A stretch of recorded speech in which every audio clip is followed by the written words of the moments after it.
Hi guys, welcome back to New Dram Drinker. We have got a actual full bottle review for you today.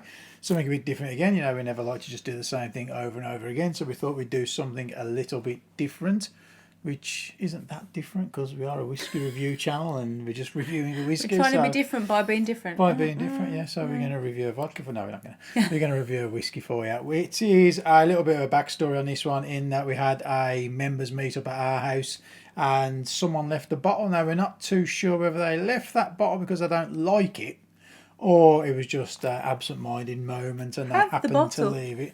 But we thank Ryan for it anyway. It will be here. We're going to have enough to do this review. Then you can have it back next time we see it. But why not? Why not take advantage? Yeah, it's and there. Just go, oh! It was staring us in the face, so we thought, you know what?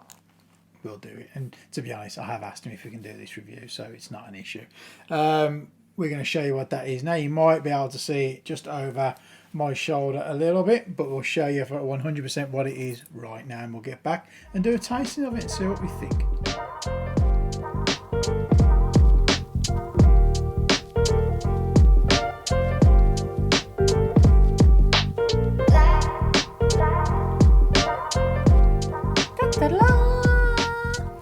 Glenrothes Whiskey Maker's Cut. Do you know what I like about the Glenrothes? The box that they come in. Yeah. They sit in a really nice open box so you can see what it is. Yeah, which I haven't got available to show you, unfortunately. But it is quite nice. We'll take our word for it. Yeah. It's nice.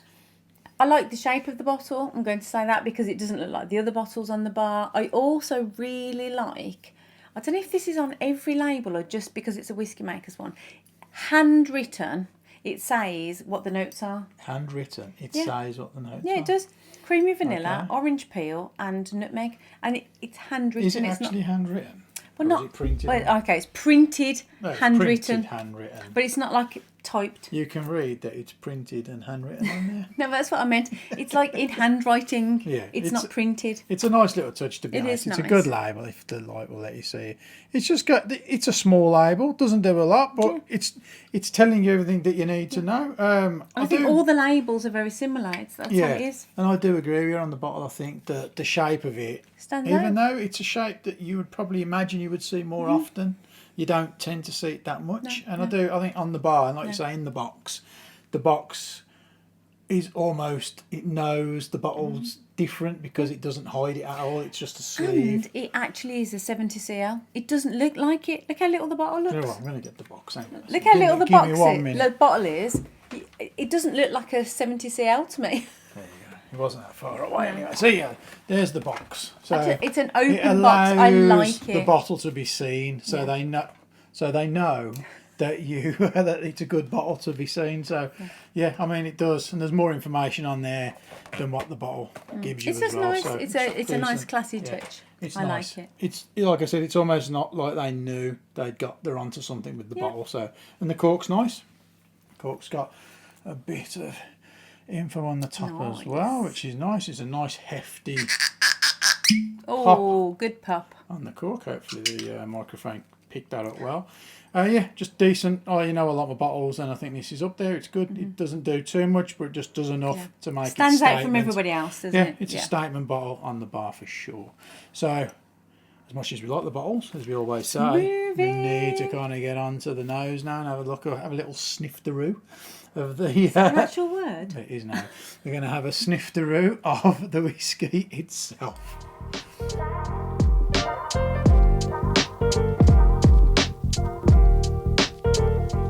Okay, so before we move on to the actual nose, we're going to look at the colour because it is natural colour. It states it on the bottle itself. Doesn't say anything about non-chill filters or anything like that, so read into that what you will. But it is a lovely golden colour, lovely rich. What do you think? I'm nosing. All I can hear is blah, blah, blah, because I'm just nosing it. It's just a lovely, rich colour. I must admit, when I first saw it in the bottle, I thought it was probably going to be coloured, till obviously I read the notes. First for sherry as well. So rich, doesn't it? There is clearly all of that colour is coming from. But sometimes when you get them that look this nice, my first thoughts are it might be coloured because it is such a rich colour. And the red of the box and the label and everything like that, I just think I wouldn't have blamed them if they tried to get the whiskey to kind of... You still nosing? I'm still nosing. Okay, look, I think she's telling us that we need to move on to the nose, so let's do just that right now.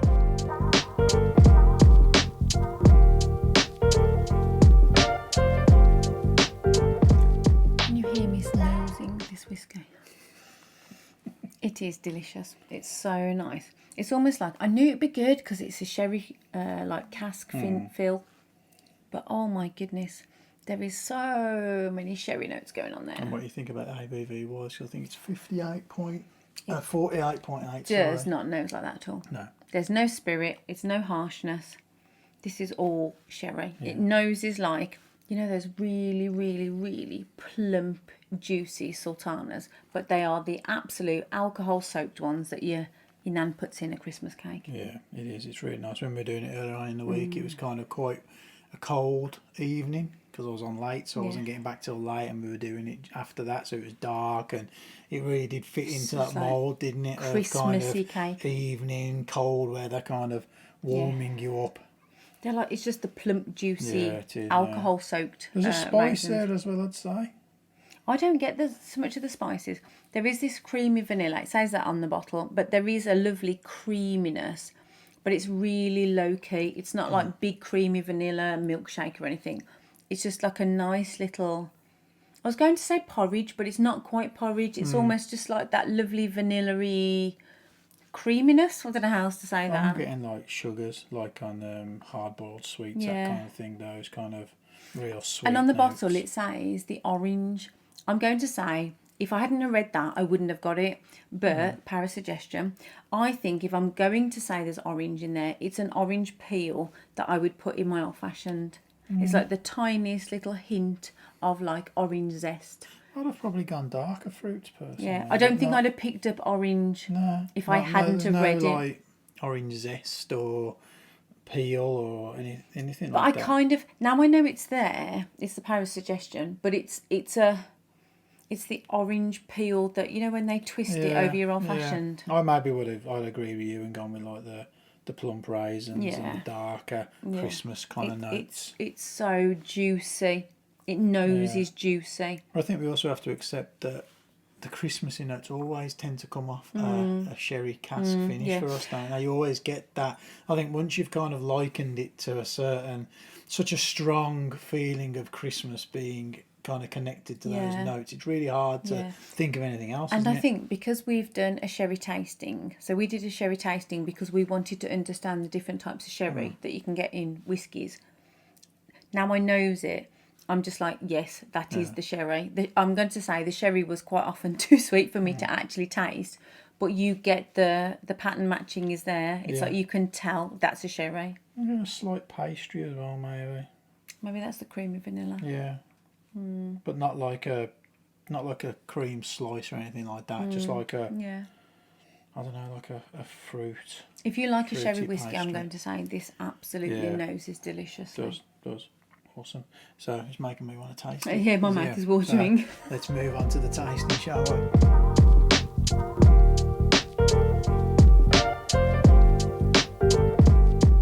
Okay, so on to the palate. Now we know that from trying this earlier on in the week that the palate isn't necessarily the same as what you get on the nose. It's a bit of more of a beast. Oh. So what are you getting? It's so spicy. Yeah. So spicy. 48.4. Oh my God. You'd think it was in its 50s easily. If you said to me this was a 58%, I would have believed you. This is a powerful, punchy whiskey. Yeah, I mean, this is taking me straight back to, like I said earlier on about the nose with being outside on a chilly night.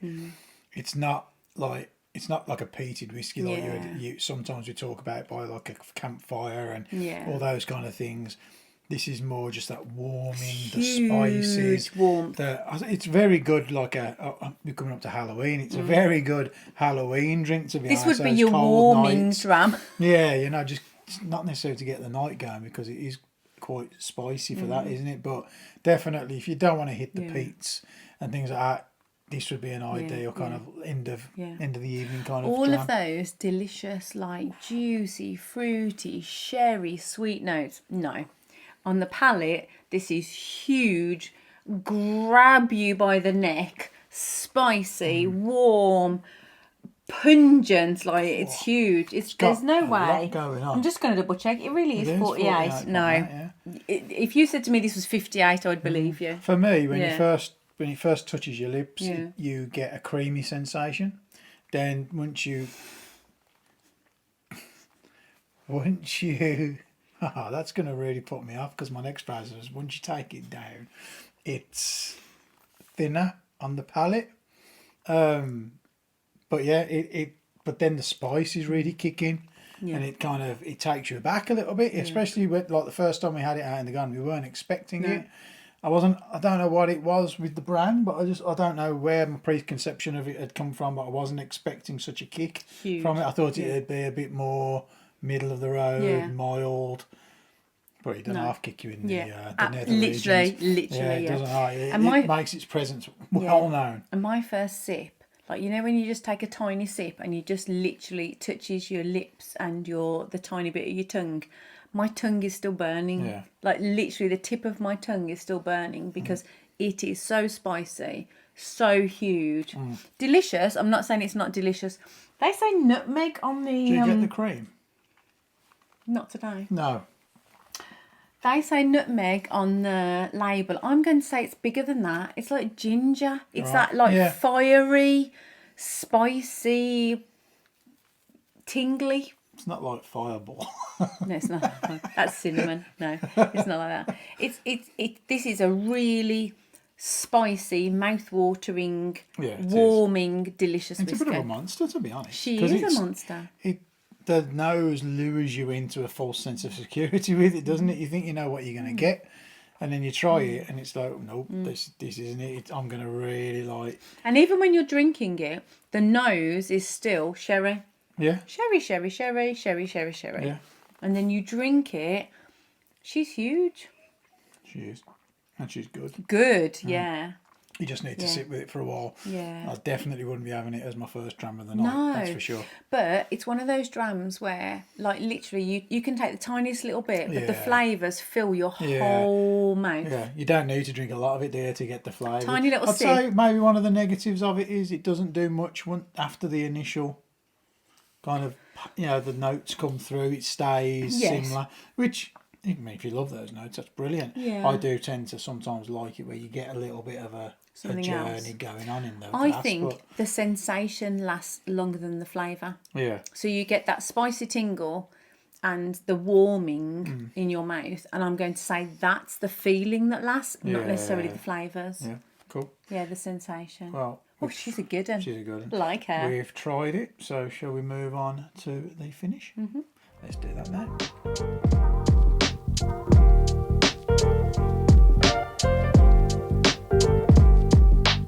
So I already kind of touched on the finish a little bit.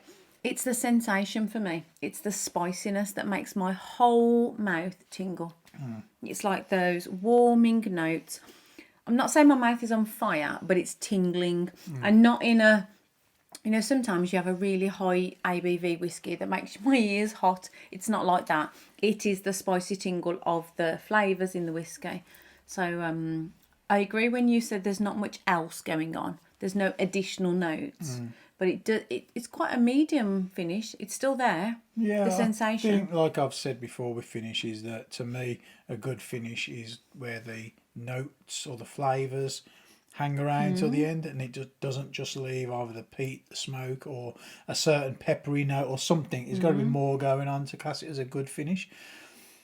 This to me is probably an average finish, because I do think all you're left with at the end is kind of the spiciness. Still going now. It's not necessarily I would have Flavour. liked a few of the other notes to hang around a bit longer with it, but it just kind of... It's a long finish. It's just a very plain finish. It's a one note it's finish. the sensation rather than the flavours. Yeah, like that tingling and the peppery and the kind of the spices all hang around, which is nice, but not my type of finish that I kind of would give high marks to, if you know what I mean. So taking all that into account, I suppose we should give this thing an award. So let's move on to that right now.